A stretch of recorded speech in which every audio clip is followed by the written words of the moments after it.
Oke, Assalamualaikum warahmatullahi wabarakatuh. Jadi hari ini kita pertemuan ke-11 ya, pertemuan ke-11 untuk mata kuliah Matematika Diskrit. Jadi materi kita hari ini masih merupakan kelanjutan dari dua materi sebelumnya mengenai counting. Jadi kalau kita sudah mempelajari kaidah perkalian, penjumlahan, lalu pertemuan terakhir kemarin kita sudah mempelajari permutasi dan kombinasi. Dan sekarang kita masuk ke materi binomial dan multinomial. Mungkin sudah ada yang pernah dengar ya, binomial, istilah multinomial gitu ya.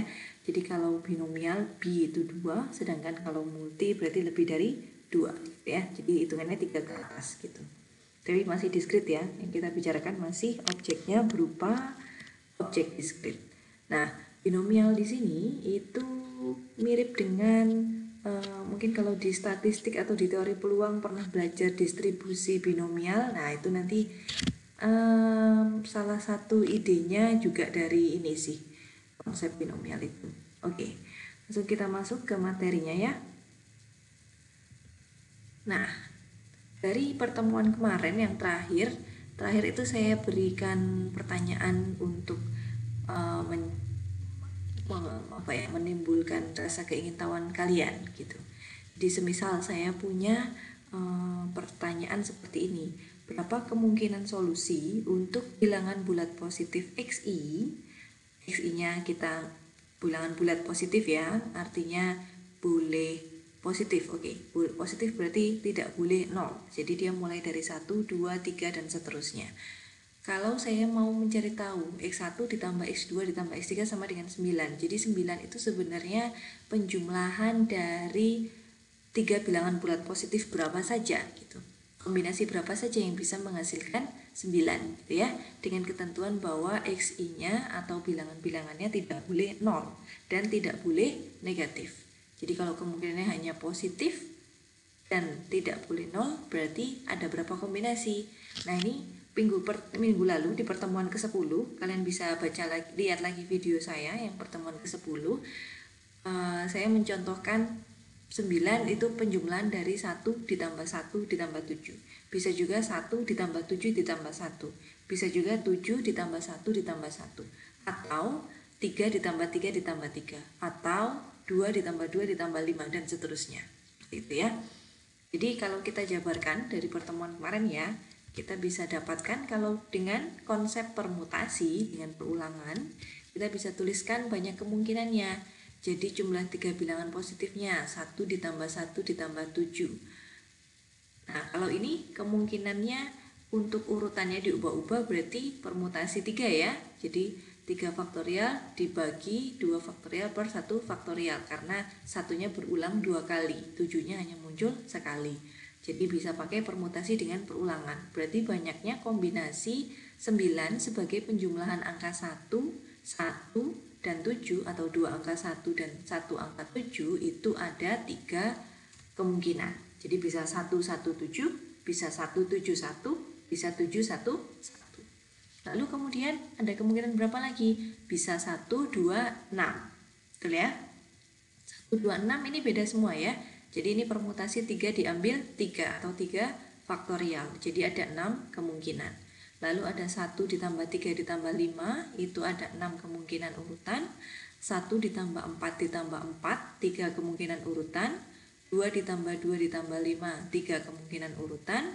2 ditambah 3 ditambah 4, 6 kemungkinan urutan. 3 ditambah 3 ditambah 1, karena 3 muncul sebanyak 3 kali, artinya dia permutasi dengan banyak angka 3-nya muncul 3 kali. Jadi 3 faktorial per 3 faktorial, atau hanya ada 1 kemungkinan. Jelas ya, 1 kemungkinan saja karena 3 ditambah 3 ditambah 3.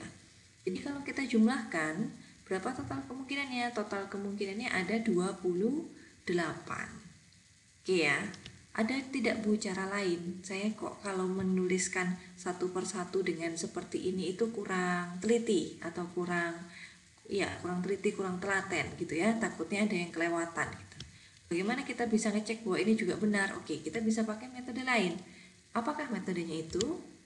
Nah, metodenya adalah kita sebut kombinasi dengan perulangan. Jadi permutasi dengan perulangan, ada juga kombinasi dengan perulangan. Jadi kombinasi dengan perulangan kita bisa ambil n-nya itu jumlahnya yaitu 9, r-nya itu banyak bilangan yang menjumlahkan. Jadi ada 3 bilangan. Banyak kemungkinannya berapa? Banyak kemungkinan adalah n min 1, r min 1 atau 9 min 1, 3 min 1 untuk kasus ini ya. Jadi ini kombinasinya adalah kombinasi, banyak kemungkinan solusinya adalah kombinasi 8,2 atau kalau disederhanakan jadi 8 faktorial per 6 faktorial per 2 faktorial, 6-nya dari 8 dikurangi 2, kita dapat 4 dikali 7 ya. 4 kali 7 tidak lain adalah 28. Itu. Nah, jadi kita dari ide ini itu bisa kita perluas. Nah, ini sebetulnya ada pembuktiannya, cuman memang tidak saya bahas di sini karena nanti jadi terlalu panjang. Jadi saya ambil intinya saja. Kalau Anda mau mencari tahu bagaimana pembuktiannya, bisa baca di referensi-referensi terkait ya tentang matematik diskrit. Gitu.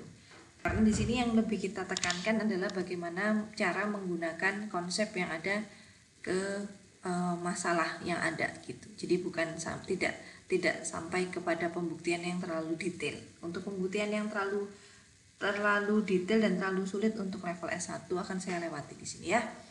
Oke. Kombinasi dengan perulangan. Jadi kalau kita punya n bilangan bulat positif atau n lebih dari 0, maka banyak solusi bilangan bulat positif dari x1 ditambah x2 sampai xr sama dengan n. Untuk xi-nya lebih dari 0 sebanyak c n-1 r-1. Jadi kalau xi-nya di sini itu positif dan tidak boleh 0, kemungkinannya adalah kombinasi n-1 diambil r-1. Oke ya. Nah, dari sini kita bisa dapat korelasi. Apa korelasi akibat dari ini? Jadi ini teorema intinya. Korelasi ini adalah akibat yang dihasilkan dari teorema yang di atasnya.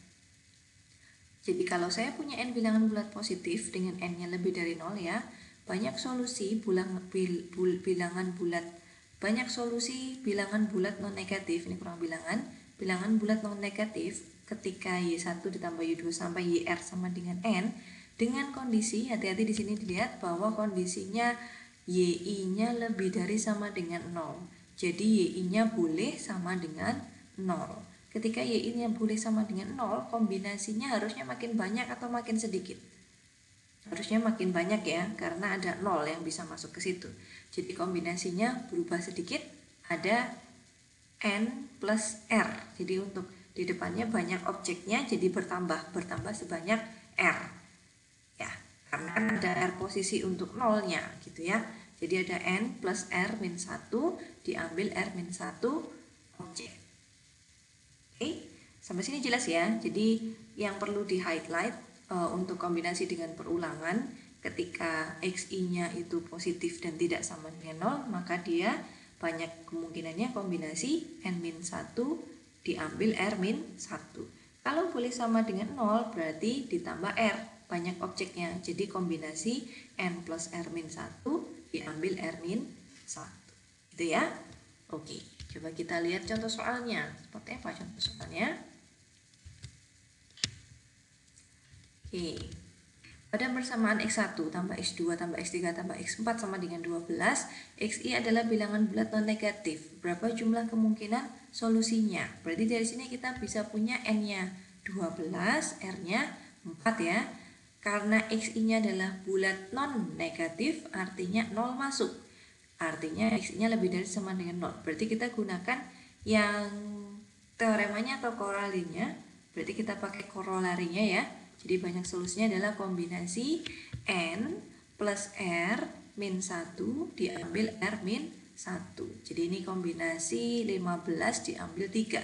Jadi 15 faktorial per 12 faktorial dibagi 3 faktorial. Jadi dapatnya banyak solusinya 455. Nah, bisa bayangkan ya jika saya harus menjabarkan 12 ini sebagai jumlahan 4 buah bilangan bulat non negatif, itu jadi banyak sekali kemungkinannya ya gitu ya. Bisa 000012, bisa 1111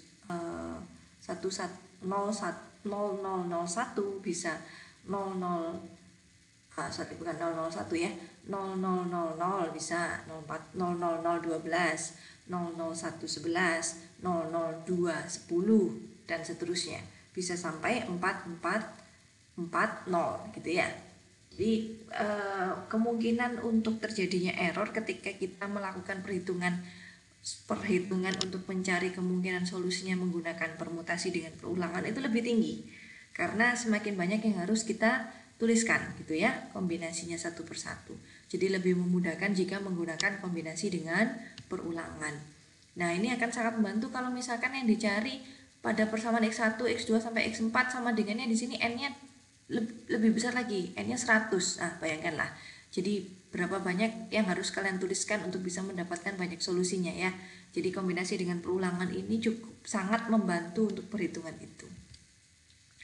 Oke, nah ini saya contohkan di contoh nomor 2. Jadi berapa banyak angka 100 dapat dituliskan sebagai jumlah dari 4 buah bilangan positif. Jadi sama dengan nomor 1, hanya N-nya saya ganti jadi 100. Dengan XI-nya positif ya, berarti tidak boleh 0. Nah, ini harus hati-hati antara sama dengan 0-nya boleh ikut atau enggak. Itu harus hati-hati, lihat dicermati dari soal ya.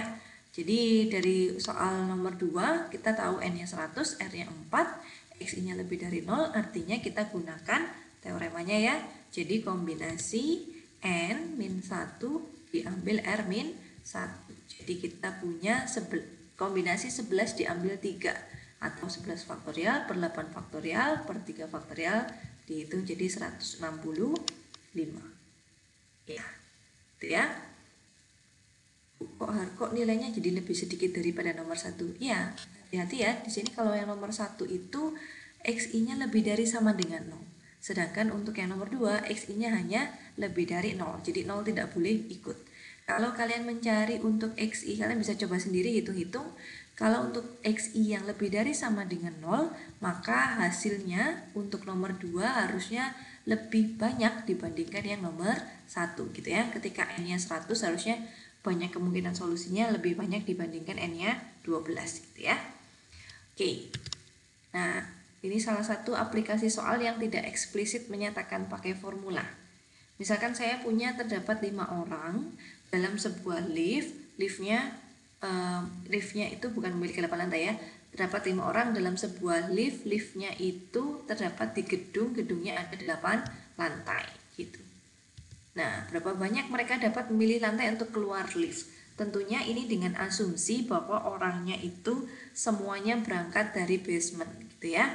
Semuanya berangkat dari lantai 0, lalu bisa ke lantai 1, bisa ke lantai 2, ke lantai 3, ke lantai 4, ke lantai 5, 6, 7, 8. Dan tidak boleh ada yang keluar masuk. Jadi misalkan, wah saya salah lift nih, berarti sekali jalan gitu. Maksudnya liftnya itu jalan dari basement lantai 0, lalu sampai ke lantai 8. Tidak menghitung untuk turunnya gitu ya. Untuk turunnya beda lagi. Jadi ini kita hanya menghitung kemungkinan cara memilih lantai ketika 5 orang ini berangkat dari basement atau lantai 0, berapa banyak kemungkinannya 5 orang ini terdistribusi ke 8 lantai. Artinya kalau secara formula matematik bisa kita tuliskan X1, X2, 8 lantainya sebagai posisinya dan jumlah orangnya ada 5 gitu ya. Artinya apa? Artinya X1 boleh 0, artinya tidak ada yang turun di lantai 1. X2-nya boleh 0, tidak ada yang turun di lantai 2. X3-nya 1, berarti hanya 1 orang turun di lantai 3. X4-nya 1 orang turun di lantai 4. X5-nya 1 orang turun di lantai 5. X6 0, X7 0, X8 0, tidak ada yang turun di selanjutnya. Jadi 5 orang itu hanya turun di beberapa lantai, bisa kan ya? Nah, tentunya XI-nya boleh lebih dari sama dengan 0. Jadi kita gunakan korolarinya ya. Kalau diformulasikan seperti ini akan lebih jelas untuk dipahami. Jadi N-nya ada 5, R-nya ada 8, berarti XI-nya lebih dari sama dengan 0, banyak solusinya. Kita gunakan C, N plus R min 1, R min 1. Jadi 12 faktorial per 5 faktorial, 7 faktorial, sama dengan 792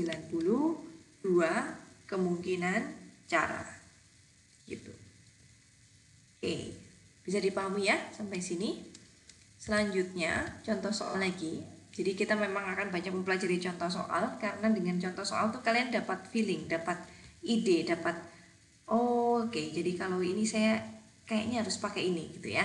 Kalau nggak ada latihan soal, nggak ada contoh soalnya, kalau hanya konsep juga susah untuk dipahami. Oke, yang nomor 4. Berapa banyak kemungkinan solusi untuk XI plus X2 plus X3 plus 4 sama dengan 12 dengan XI adalah bilangan bulat non negatif bila disyaratkan. Jadi ini sama seperti nomor 1 tapi sekarang ada syaratnya. Syaratnya adalah X1-nya lebih dari 0, X2-nya harus lebih dari 1, berarti X2-nya harus 2, 3, 4, dan seterusnya. X3-nya lebih dari 2, berarti X3-nya boleh 3, 4, tidak boleh 1, tidak boleh 2, tidak boleh 0. X4-nya boleh lebih dari sama dengan 0. Wah, berarti kalau ada kendalanya gini gimana cara ngerjakannya? Kita tinggal mengolah sedikit. Oke. Jadi kita harus mengubah syaratnya menjadi sesuatu yang lebih dari 0. Kita buat sama rata saja dulu. Gimana caranya semuanya, kita kan hanya punya teorema yang menyatakan XI-nya itu harus lebih dari sama dengan 0, corollary yang menyatakan XI-nya harus lebih dari 0. Oke, karena di sini syaratnya ada yang lebih dari 3 dan lebih dari sama dengannya 1, kita pilih yang paling banyak, yang lebih dari saja. Kita mau gunakan yang corollary-nya aja. Oh, sorry, yang teoremanya ya. Oke, jadi kita ubah YI lebih dari 0. Jadi bikinnya gimana? Oke, karena X1 lebih dari 0, oke, kita anggap Y1 sama dengan X1. Jadi Y1 lebih dari 0. Lalu untuk Y2 kita mau Y2 lebih dari 0. Jadi kita anggap Y2 adalah X2 min 1. Karena dari sini kita dapat X2 min 1 lebih dari 0.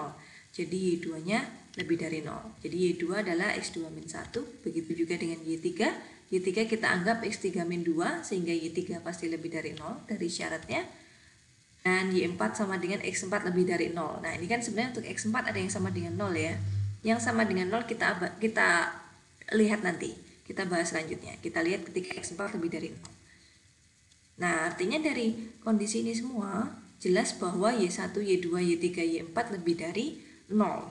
Berarti kita harus ubah juga formula ini menjadi Y, jangan X. Karena kita mau mainkan dalam Y, ini juga harus diubah dalam Y. Jadi persamaannya menjadi apa? X1, X2 plus X4 tinggal disubstitusi. X1-nya kan Y1. X2-nya apa? X2-nya Y2 plus 1. X3-nya apa? X3-nya adalah Y3 plus 2. Y4-nya, Y4 sama dengan X4-nya apa? Y4. Ya sudah, tinggal dituliskan. Nah, ini kita mau sama dengan 12. Nah, berarti tinggal disederhanakan. Kita sebutkan bahwa kondisi formulanya ekuivalen dengan Y1 tambah Y2 tambah Y3 tambah Y4 sama dengan 12 min 3, yaitu 9, di mana Y-nya harus lebih dari 0. Sehingga kita bisa gunakan kondisi ini untuk mencari kemungkinan solusi atau menggunakan teorema ya, teorema dari kombinasi dengan perulangan. Jadi N-nya 9 dan N-nya 9 ya. Jadi N-nya 9 dikurangi 1 dan R-nya 4 dikurangi 1. Nah, ini kan yang ini baru memikirkan untuk note saya mana ya? Ada ya.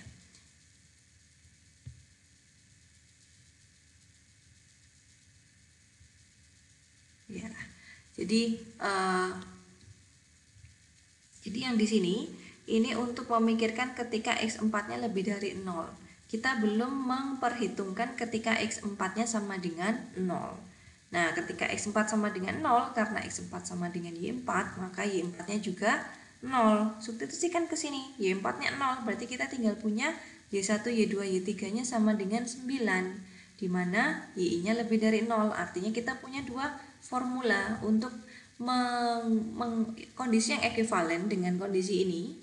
Itu ada dua formula, yaitu formula yang Y1 sampai Y4 sama dengan 9 dan Y1 tambah Y2 tambah Y3 sama dengan 9. Dengan kondisinya sama, Y-nya harus lebih dari 0. Jadi kita punya C N-1, 9 min 1, 4 min 1 ditambah C 9 min 1, 3 min 1. Jadi kalau kalian sederhanakan, kalian hitung dapatnya 84. Gitu ya. Jadi terbayang ya dapat dari mana. Kira-kira berarti tahulah cara ngerjakannya seperti apa. Walaupun ada kendala gitu ya. Nah, semisal di sini saya soalnya diganti jadi X1 lebih dari sama dengan, X2 lebih dari sama dengan, X3 lebih dari sama dengan, X4 lebih dari sama dengan. Lebih enak lagi, artinya tinggal digunakan Y1 X1 lebih dari sama dengan 0, ini sama dengan 0, berarti nanti kondisi di sini jadi sama dengan lebih dari sama dengan 0. Berarti tinggal digunakan korolarinya, gitu kan, tanpa harus membagi X4 jadi positif dan sama dengan 0. Gitu ya.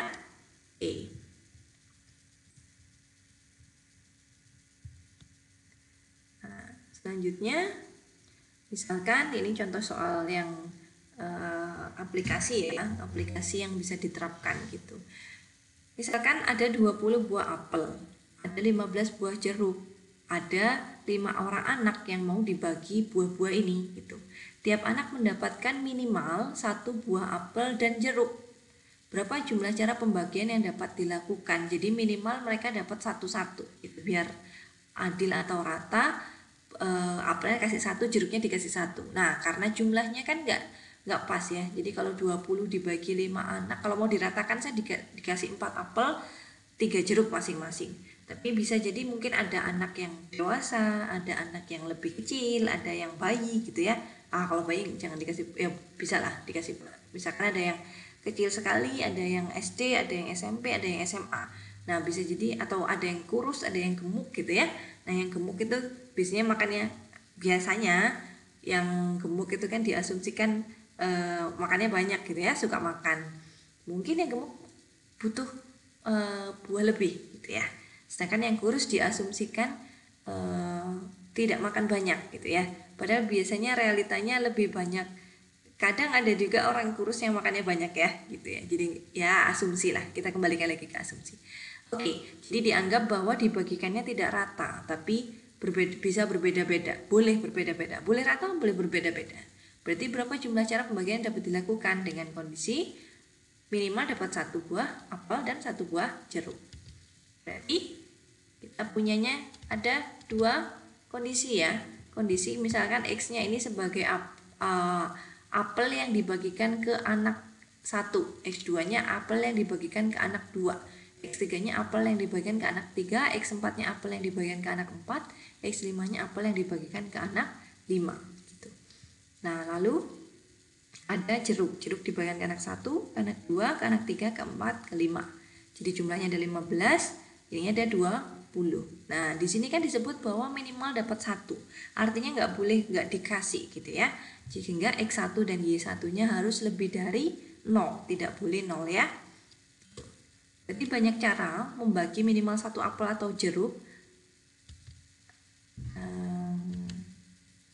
Nah, ini atau tidak keduanya ini ya. Jadi ini diabaikan. Ini salah yang ini. Yang ini salah. Nanti yang di slide yang saya bagi ke e-learningnya saya perbaiki yang ini. Jadi hanya banyak cara pembagian minimal 1 apel dan jeruk. Berarti banyak caranya. Berarti ini kan banyak caranya ada berapa? Ada kombinasi 19 diambil 4 ya. Sedangkan yang ini banyak caranya berapa? Kombinasi 14 diambil 5. Terus dikali apa dijumlah? Dikali ya, karena tidak ada dua hal yang berbeda gitu. Jadi saling bebas, tidak saling mempengaruhi gitu ya. Jadi kita gunakan perkalian gitu. Jadi ketika misalkan kombinasinya di sini 0 0 1 1 1 1 1 1 1 16, yang di sini 10 1 10 2 1 1 1. Nah, itu bisa saya pasangkannya bisa dikalikan gitu, bisa ini dengan ini dengan ini, urutannya diganti juga akan menjadi pasangan yang berbeda gitu ya. Jadi ini jadi dikalikan. Oke. Terus, berapa jumlah cara pembagian tiap anak mendapat 1 buah apel atau jeruk atau tidak keduanya? Jadi kalau yang nomor 6 ini bedanya apa? Kalau yang nomor 5 ini minimal dapat 1 buah apel dan jeruk. Jadi untuk 1 anak dia minimal dapat 1 apel 1 jeruk. Minimal dia dapat 2 buah. 2 buah yang berbeda, 1 apel 1 jeruk.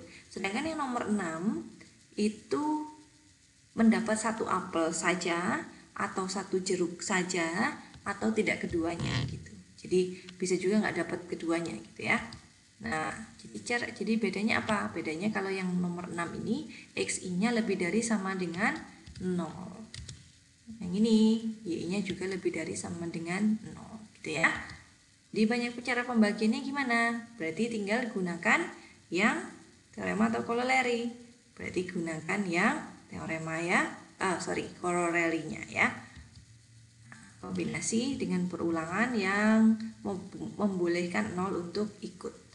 Jadi 20 ditambah 5, N ditambah R dikurangi 1, R min R, N ditambah R untuk yang Y ya, N-nya 15, R-nya 5 dikurang 1, R min R. Gitu. Tuh ya, sederhana ya. Jadi tapi kalau kalian tidak tahu apa konsep yang digunakan jadinya bingung gitu. Apalagi kalau bilangannya semakin besar gitu. Jadi memang teknik-teknik perhitungannya juga diperlukan, itu kenapa kita pelajari di matematik diskrit ini. Oke. Nah, ini latihan soal. Nah, tentukan banyak quadruplets. Quadruplets itu pasangan dari empat objek gitu lah. Atau 4 huruf gitu ya. Pasangan dari 4 huruf yang memenuhi ini A, B, C, D sama dengan 100 dengan A-nya lebih dari 30, B-nya lebih dari 21, C-nya lebih dari sama dengan 1, D-nya lebih dari sama dengan 1. Nah, ini bisa kalian coba. Nanti saya berikan link di e-learning untuk menjawab latihan soal nomor 1 dan nomor 2 ya. Lalu yang nomor 2 tentunya banyak quadruplets dari bilangan bulat tak negatif yang memenuhi persamaan A plus B plus C plus D kurang dari sama dengan 2001. Sebenarnya mau saya kasih 2020, cuman janganlah ya udah coba 2001 aja dulu. Ini saya ambilkan dari soal Olimpiade SMA tahun 2001 memang tuh. Jadi coba, berarti kalau sekarang sudah tahu caranya seperti apa, kalian bisa mengerjakan gitu ya. Oke, nah saya masuk ke materi selanjutnya tentang segitiga Pascal. Oke, segitiga Pascal apa ini ya? Ini bukan fisika ya, bukan Pascal, orangnya sama seperti fisikawan Pascal yang fisikawan juga, tapi ini salah satu penemuan atau bukan ya penemuan ya. Kalau penciptaan dia tidak menciptakan, tapi dia menemukan tentang segitiga Pascal, segitiga yang polanya itu cukup menarik gitu. Polanya apa? Oke. Jadi kalau saya punya 1 di puncaknya, berarti yang bagian bawahnya 1 itu saya tulis kiri dan kanannya 1 dan 1. Lalu bawahnya untuk baris ketiga merupakan penjumlahan dari suku di atasnya. Jadi 1 ditambah 1 berapa? 2 ya. Jangan sampai, ini kita bicara modulus 9 ya, jangan bicara bilangan yang lain. Jadi bilangan yang umumnya kita gunakan ya bilangan asli gitu ya. Jadi 1 ditambah 1 jadinya 2. Oke. Nah, 2. Jadi 2 dapat dari mana? Dari 1 ditambah 1. Terus kiri dan kanannya dikasih pembuka dan penutup, nilainya 1. Lalu berikutnya sama, 1 ditambah 2, 3. Lalu 1 ditambah 2 ditambah 1 juga 3. Kiri dan kanannya ditambahkan 1, 1. Begitu juga yang ini, 1 ditambah 3, 4. 3 ditambah 3, 6. 3 ditambah 1, 4. Kiri dan kanannya dikasih 1, 1. Nah, kalian bisa teruskan sendiri. 1 tambah 4, 5. 4 tambah 6, 10. 6 tambah 4, 10. 4 tambah 1, 5. Dikasih buka dan penutup 1, 1. Ini juga sama ya. 1 tambah 6, 5. 5 tambah 10, 15. 10 tambah 10, 20. 10 tambah 5, 15. 5 tambah 6, 1. Ya. Terus ngapain sih Bu ngitungin beginian? Gitu. Pasti pikirannya, ini ngapain sih, gunanya apa gitu ya. Nah, segitiga Pascal ini kelihatannya sederhana tapi penggunaannya cukup banyak. Jadi salah satunya seperti ini. Kalau kita mau mengekspansikan penjumlahan pangkat n dari 2 suku. Jadi saya punya suku A ditambah B, pangkatkan 0, maka dia akan sama dengan koefisiennya itu adalah yang atas gitu ya. Jadi bacanya ini untuk pangkat 0, pangkat 1, pangkat 2, pangkat 3, pangkat 4, pangkat 5, pangkat 6. Jadi kalau pangkat 0, A plus B pangkat 0, 1. Lalu A plus B pangkat 1, berarti koefisiennya 1, untuk A dan 1 untuk B gitu ya. Lalu yang pangkat 2 berarti A kuadrat ditambah karena 1 ya, 1A kuadrat 2AB ditambah ini 1B kuadrat. Nah ini jadi koefisiennya jadi 1, 3, 3, 1. Pangkatnya turun ya, pangkat A-nya turun 1, 1 dan pangkat B-nya naik ya, naik 1, 1. A pangkat 4 berarti A plus B pangkat 4, A pangkat 4, 4A pangkat 3B, 6A kuadrat B kuadrat, 4AB pangkat 3 plus B pangkat 4. Begitu pangkat 5 juga sama, pangkat 6 juga sama. Jadi ini memudahkan untuk menuliskan ekspansinya tanpa harus mengalihkan secara manual. Jadi kalian bisa bayangkan misalkan saya mau butuh A plus B pangkat 10 gitu. A plus B pangkat 10, kalau kalian jabarkan A plus B dikali A plus B dikali A plus B dikali A plus B sebanyak 10 kali, capek ya hitungnya ya. Jadi daripada begitu pakai segitiga Pascal akan lebih mudah gitu ya. Nah terus ini jadi apa? Nah berarti kalau saya mau bikin A plus B pangkat N, berarti polanya seperti apa ya gitu. Apakah harus pakai segitiga Pascal? Walaupun segitiga Pascal ini memudahkan, tapi kalau suruh menghitung sampai baris ke 100, baris ke 1000 itu juga capek. terus gimana? Berarti kita harus tahu polanya gitu ya. Nah, polanya pakai apa? Polanya yang kita sebut sebagai, ada yang tahu mungkin? Ya. Sebagai sebelum ke situ kita ke ini dulu.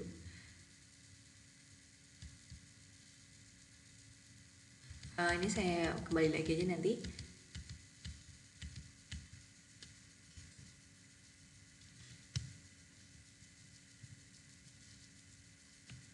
Bentar. Nah ini namanya koefisien binomial. Jadi ini kalau saya punya A plus B pangkat N, bentuknya jadi ini jumlahan dari kombinasi N ke K, A N min K, B pangkat K gitu ya. Ini mungkin sudah ada yang pernah tahu ya. Nah kira-kira ini bilangan kombinasi N K disebut koefisien binomial karena muncul sebagai koefisien dalam ekspansi X plus Y, ini harusnya A plus B pangkat N gitu. Nah ini kok bisa ya, dapat dari mana ya, buktikannya gimana ya gitu. Ya memang dicoba-coba sama Pak Pascal gitu ya, dicoba-coba jadi dapatnya polanya seperti itu gitu. Nah sebelum kita membuktikan tentang koefisien binomial, saya akan menjelaskan dulu tentang identitas Pascal. Ini adalah identitas Pascal. Jadi ketika saya punya kombinasi N diambil R akan sama dengan kombinasi N-1 diambil R ditambah kombinasi N-1 diambil R-1. Buktinya gimana? Buktinya cukup sederhana. Kalian tinggal gunakan identitas atau definisi dari kombinasi N diambil R. N diambil R itu kan N faktorial per N min R faktorial R faktorial. Nah jadi kalau saya jabarkan ini tetap ya, ini saya kalikan dengan 1. Nah ini kalau N min R per N ditambah R per N, ini kalau kalian jumlahkan ini kan jadinya N per N saja. N per N tidak lain adalah 1 gitu ya.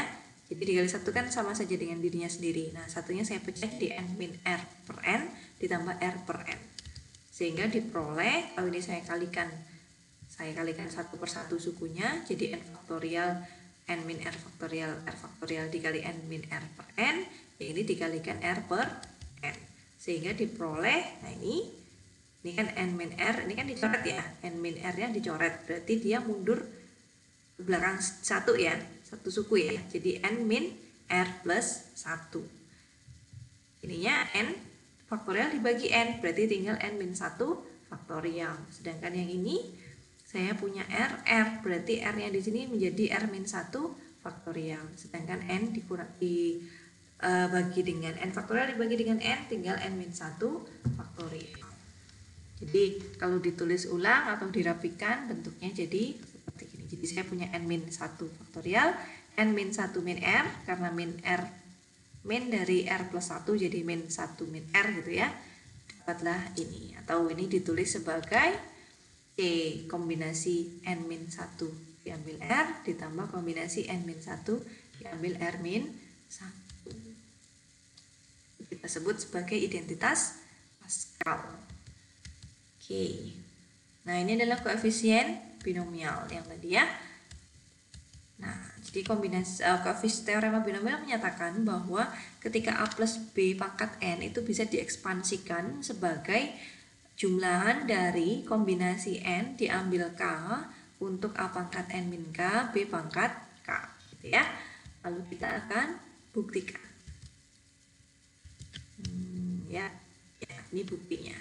Buktinya mau pakai apa? Kita pakai induksi saja ya. Jadi kita buktikan secara induksi, sekalian belajar membuktikan pakai induksi bahwa A plus B pangkat N itu sama dengan kombinasi N diambil K, A pangkat N min K, B pangkat K. Induksi bilang apa? Kita harus buktikan bahwa N sama dengan 1, kan N-nya mulai dari 1 ya. Gak mungkin 0 ya. Kalau 0 ya jelas 1 sih gitu. Jadi kita mau buktikan bahwa ketika P1 benar atau ketika N sama dengan 1 benar, lalu ketika N benar, jika N benar maka N plus 1 juga benar. Oke, untuk N sama dengan 1, berarti kita mau buktikan ketika P1-nya benar. P1 benar sih, kenapa? Tuliskan saja. Jadi A plus B pangkat 1 sama dengan jumlahan dari kombinasi 1, K, A pangkat 1 min K, B pangkat K. Kalau saya jabarkan, ini hanya ada dua suku, K0 dan K1. Untuk K0 saya dapat kombinasi 1, 0, A pangkat 1, B0. Untuk K1 saya dapat kombinasi 1 diambil 1, A pangkat 0, B pangkat 1, atau A plus B. Benar ya? Lalu kita akan membuktikan bahwa Pn plus 1 benar dengan mengasumsikan Pn benar. Nah, Pn plus 1-nya itu saya bisa tuliskan A plus B pangkat N plus 1 sebagai A plus B dikali A plus B pangkat N. Kenapa saya harus memunculkan A plus B pangkat N? Agar saya bisa menggunakan asumsi bahwa Pn-nya benar. Jadi Pn kan ini benar ya. Jadi biar bisa digunakan saya harus mengasumsikan, bisa memunculkan secara eksplisit bentuk A plus B pangkat N. Nah, di sini kan A plus B pangkat N plus 1 jadi A plus B dikali A plus B pangkat N. Sehingga A plus B pangkat N adalah sigma dari kombinasi N diambil K, A pangkat N min K, B pangkat K, sehingga diperoleh, ini saya kalikan satu per satu, jadi A dikali ini, B dikali ini. Jadi Cn plus K, A-nya jadi ditambah 1 ya, N min K plus 1 dikali BK, ditambah sigma A pangkat N min K, B pangkat K plus 1. Terus gimana nih? Belum terlihat ya bentuk benarnya ya. Oke, sekarang kita mainkan indeksnya. Jadi saya misalkan bahwa J ada suatu indeks lain gitu ya. Saya sebut K plus 1 itu J. Kalau K plus 1 itu J, berarti ketika K-nya 0, J-nya 1 ya. Ketika K-nya N, maka J-nya N plus 1. Dan K sama dengan J min 1 ya. Jadi K sama dengan J min 1. Sehingga dari yang bentuk ini, untuk yang belakang dulu, kombinasi N diambil K, untuk A pangkat N min K, B pangkat K plus 1, itu saya bisa gantikan K-nya sebagai berikut. Jadi N min K-nya itu jadi N min J min 1, K-nya kan J min 1 ya, J min 1 plus 1, atau A pangkat N plus 1 min J, B pangkat J ya. Terus lalu diperoleh bahwa ini dalam, jadi yang depan ini masih dalam K, yang belakang sudah dalam ini K, yang ini J gitu ya. Notasi J cepat diganti menjadi K, sehingga kita gantikan saja karena ini kan indeksnya masih K ya. Nah, ini tinggal digantikan menjadi seperti ini. Lalu saya bisa dapat A pangkat N plus 1 plus ini. Oke. Nah, saya dapat bentuk akhirnya A N plus 1 ditambah kombinasi NK ditambah JNK min 1 ditambah Bn plus 1. Identitas Pascal bilang apa? Bahwa penjumlahan ini sama dengan apa? Ya, identitas Pascal kan bilangnya CNK sama dengan CN-1K plus CN-1K-1. Berarti kalau di sini N, ini kan N dan N, sedangkan ini N-1, N-1. Ini K, K-1, K, K-1. Berarti ini bisa saya gantikan dengan CN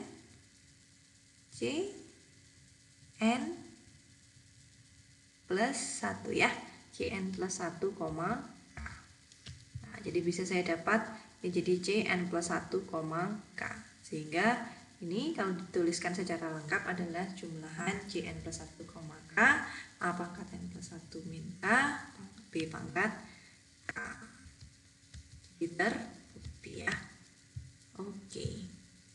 Nah, ini contoh soalnya. Tentukan koefisien X pangkat 3 Y pangkat 2 dari ekspansi X plus Y pangkat 5. Berarti saya butuh K-nya berapa ini? K-nya 2 ya. K-nya 2 berarti kombinasi 5 diambil 2. Berarti 5 faktorial dibagi 3 faktorial per 2 faktorial, yaitu 10. Gampang ya. Lalu jabarkan bentuk 3X min 2 pangkat 3. Artinya kita lihat 3X sebagai A, min 2-nya sebagai B.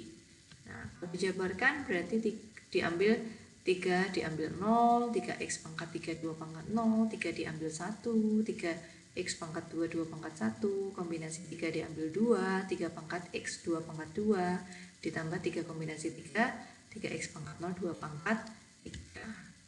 Sederhanakan, jadi saya nemunya bentuk ini ya. Itu hati-hati ketika ada koefisien di depannya ini. Untuk yang nomor 1 ini tidak terlalu masalah karena dia tidak punya koefisien untuk X dan Y sebelum dipangkatkan. Kalau yang ada koefisien sebelumnya, ini hati-hati bahwa kalian juga harus memangkatkan koefisiennya. Jadi 3-nya juga harus dipangkatkan gitu ya. Oke. Nah, nomor 3, buktikan bahwa CNK sama dengan 2 pangkat N. Kira-kira buktinya pakai apa? Induksi? Rumit ya induksi ya. Sebenarnya cuma pakai rumus binomial saja, teorema binomial. Kan kita tahu bahwa ini ya, A plus B pangkat N adalah kombinasi CNK A pangkat N min K, B pangkat K. Jadi kalau saya ambil A-nya 1, B-nya 1, maka di sini A 1 pangkat N min K, 1 pangkat K. 1 dipangkat berapapun tetap 1, ini juga tetap 1, sehingga di sini 1 tambah 1, 2, berarti jelas 2N sama dengan sigma K0 sampai N, kombinasi N diambil K. Beres ya. Tidak perlu berlama-lama ya untuk pembuktiannya. Oke, teorema multinomial. Jadi kalau binomial itu jumlahan untuk 2 suku dipangkatkan gitu ya. Sedangkan kalau multinomial artinya lebih dari 2. Jadi kalau sukunya 3, 4 dan seterusnya kita gunakan teorema multinomial. Jadi ini koefisiennya. Nah ini. Jadi kalau saya punya X1 plus X2 sampai XK pangkat N, maka jumlahannya begini ya. N sama dengan N plus 1, N2 sampai NK, N1, N2, NK lebih dari sama dengan 0. Nah, jadi ini diambil koefisiennya, jadi ini dinyatakan sebagai kombinasi dengan perulangan gitu ya. N faktorial, N1 faktorial, N2 faktorial, NK faktorial, X1 pangkat N1, N2 sampai NK. Oke, contohnya gimana? Oke, ini contohnya. Jadi misalkan saya mau menghitung dulu ya, ini nyoba menghitungnya. Jadi kadang ada yang suka bingung ketika saya tampilkan dalam bentuk seperti ini, karena biasanya kombinasi itu hanya atasnya satu bilangan, bawahnya satu bilangan. Kalau ada banyak berarti ngitungnya gimana? Padahal sudah dijelaskan definisinya bahwa kalau begini berarti dihitungnya seperti permutasi dengan perulangan. Oke. Nah ini. Berarti kalau 6, 3, 2, 1 berarti 6 faktorial per 3 faktorial, 2 faktorial, 1 faktorial. 8, 4, 2, 2, 0, 8 per 4 faktorial, 2 faktorial, 2 faktorial, 0 faktorial. Nah, hati-hati untuk yang C. 10 diambil 5, 3, 2, 2. Ini tidak ada hasilnya. Walaupun kalian hitung ada nilainya tapi gak ada artinya nilainya. Kenapa? Karena 5 ditambah 3 ditambah 2 ditambah 2 itu tidak sama dengan 10. Jadi multinomial menyaratkan bahwa yang di bawah ini harus jumlahnya sama dengan yang di atasnya gitu ya. Jadi kalau ini 10 berarti di sini harus 10. Berarti kalau mau 10, 5, 3, 2. 2-nya cukup 1 aja. Kalau begini jadi tidak ada artinya.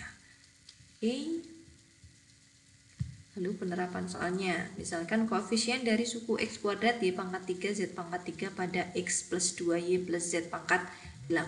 Berarti n-nya berapa? N-nya 8 ya. N-nya 8, 2, 3, 3 gitu. Jadi 8, 2, 3, 3. Nah, kenapa ada 2 pangkat 3, Bu? 2 pangkat 3 ini kita dapat dari ini. Karena di sini y-nya ada koefisien. Sebelum dipangkatkan 8, si y ini sudah membawa koefisiennya 2. Jadi ketika kita mau mencari y pangkat 3, artinya jangan melupakan si 2 ini. 2-nya juga harus dipangkatkan 3 gitu ya. Jadi saya dapat 2 pangkat 3 dikali 8 faktorial per 2 faktorial, 3 faktorial, 3 faktorial. Lalu yang ini merupakan koefisien x pangkat 23 pada 1 plus x pangkat 5 plus x pangkat 9 pangkat 23. Nah, yuk gimana? Jadi karena kita mau mencari 23, berarti kemungkinannya x-nya di sini harus pangkat berapa? Kalau x-nya yang x pangkat 5 pangkat 2 jadi x10. X10 ini jadi butuh 13. 13 dibagi 9 nggak bisa ya. Oke. Kalau 3, oke, jadi x pangkat 23 itu diperoleh dari suku 1 pangkat 20, x pangkat 5 pangkat 1, x pangkat 9 ya pangkat 2. Jadi kalau dijumlahkan ini 5 ditambah 18, 5 ditambah 18 jadi 23 ya, x-nya pangkat 23. Lalu kenapa satunya 20, Bu? Karena jumlahannya harus jadi 2, 23 yang ini gitu ya. Jadi 20 ditambah 1 ditambah 2 harus jadi pangkat 23. Sehingga koefisiennya adalah 23 faktorial per 20 faktorial, 1 faktorial, 2 faktorial. Jadi 23 kali 11 kali 21. Gitu ya. Oke. Ya, jadi gitu kuliahnya untuk hari ini. Semoga penjelasan saya dapat diterima dengan baik gitu ya. Nanti ada soal latihan yang saya lampirkan di e-learning untuk dicoba-coba. Jadi kemungkinan minggu depan akan saya adakan kuis gitu ya. Kuis terkait dengan materi pencacahan. Jadi materi mulai kaidah perkalian penjumlahan, lalu kombinasi dan permutasi, binomial dan multinomial. Jadi untuk yang rekursif dan induksi belum saya ikutkan. Ya, gitu. Jadi saya masukkan yang counting saja dulu, counting 1, counting 2 dan counting 3. Untuk yang induksi dan rekurensi akan saya tambahkan materi minggu depan. Jadi setelah kuis kita kuis 1 jam. Nanti tetap saya upload video gitu ya, jadi kalian bisa kerjakan kuis waktu kuliah, lalu setelah itu kalian bisa belajar lewat video yang saya berikan terkait materi. Saya mau masuk ke fungsi pembangkit nanti berkaitan dengan rekurensi, jadi bisa berkesinambungan untuk materinya gitu ya. Semoga materi saya bisa dimengerti untuk materi pertemuan ke-11 ini. Jika ada pertanyaan bisa ditanyakan di grup WhatsApp kita gitu ya. Oke, sekian kuliah hari ini. Semoga bisa diikuti dan semoga bisa menjadi ilmu yang bermanfaat dan barokah. Saya akhiri kuliahnya. Wassalamualaikum warahmatullahi wabarakatuh.